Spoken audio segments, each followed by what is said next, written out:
ஆதலால் நம்மில் கன்க்ளூஷன், ஆதலால் நம்மில் ஒவ்வொருவனும், ஏது ஒவ்வொருவனும், அது எவனாக இருந்தாலும் காரணத்தை சொல்லக்கூடாது. ஐயா எனக்கு அது, எனக்கு இது இல்லை, எனக்கு இது இல்லை.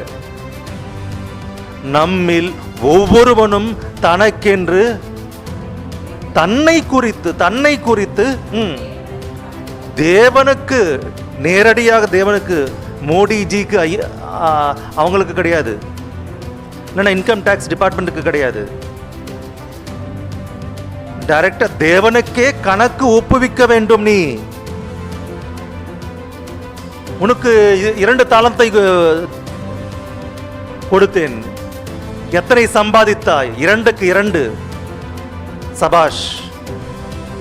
5 கொடுத்தவன் மற்றொரு 5, சபாஷ். 1 கொடுத்தவன், அதற்கும் லாபம் வேண்டும். உன்னை படைத்ததற்காக தேவனுக்கு லாபம் எங்கே? லாபம் எங்கே? இதோ என்னால் தேவனுக்கு இந்த லாபம் இருக்கிறது, இத்தனை காரியங்களை செய்து என்னால் நடந்திருக்கிறது. கணக்கை ஒப்புவிக்கும் போது தேவன் கேட்பார், உன்னுடைய கணக்கு எங்கே? எதுவுமே லாபம் இல்லையா? உன்னால் எந்த ஒரு லாபமும் இல்லையா?